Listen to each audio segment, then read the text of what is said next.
இப்போதான் அதிமுக கட்சிக்காரங்களுக்கு மூச்சே வந்திருக்குன்னு சொல்லணுங்க.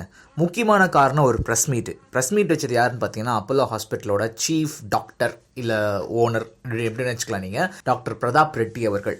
அவர் தான் வந்து ப்ரெஸ் மீட் வச்சு இப்போதைக்கு முதல்வர் முழுதாக குணம் அடைஞ்சிட்டாங்க, அவங்க வீட்டுக்கு போகலாம், நாங்கள் சொல்லியாச்சு, இதுக்கு மேலே அவங்க எப்போ வீட்டுக்கு போகணும் அப்படின்றத அவங்க தான் முடிவு பண்ணணும், அவங்கள சுற்றி என்ன நடக்குதுன்றதை உணர்ந்து தான் இருக்காங்க, நீங்கள் கவலையப்படாதீங்க, அவங்க எப்படிப்பட்டவங்க உங்களுக்கு தெரியாதா அப்படின்னு சொல்லிட்டு அவங்க ப்ரெஸ் மீட்டுக்கு போயிருப்பாங்க இல்லையா நிருபர்கள், அவங்கள பார்த்து கேட்டிருக்காரு. இதோட முக்கியமான இன்னொரு விஷயம் பார்த்தீங்கன்னா, என்னென்ன சாப்பிட்ணும் அப்படின்னு அவங்க விரும்புகிறாங்களோ அதை எழுதி கொடுத்து சாப்பிட்றாங்க அப்படின்ற விஷயமும் இப்போதைக்கு வெளில வந்திருக்கு.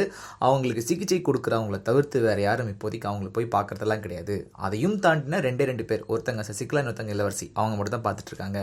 ஸோ விரைவில் முதல்வர் வந்து குணமடைஞ்சு அவங்க வீட்டுக்கு வந்துடுவார், அவங்களோட வேலைகளுக்கு திரும்புவார்னு சொல்லி அப்போலோ ஹாஸ்பிட்டல் ஹெட்டே சொல்லிட்டாரு. அப்படின்றதுனால எல்லாருமே சந்தோஷமாக இருக்காங்க.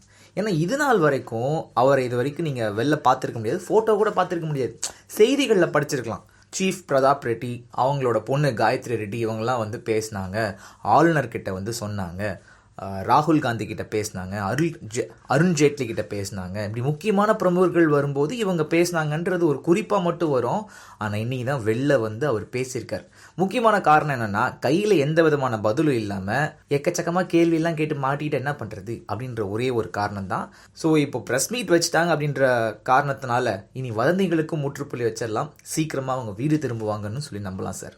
பிரதமர் அவர்களே, நீங்க வெளிநாடு சுத்திட்டு இருக்கீங்க, நம்ம இந்தியால எவ்வளவு பிரச்சனைகள் இருக்கு உங்க கண்ணுக்கு தெரியுதா? மோடி அவர்கள் இன்னைக்கு பாத்தீங்கன்னா மக்களுக்காக நான் சேவை செஞ்சிட்டு இருக்கேன்னு சொல்லிட்டு இருக்காரு. நான் கேக்குறேன், என்ன சேவை செய்றீங்க sir? Modi ji has been lying about it, continuously lying about it.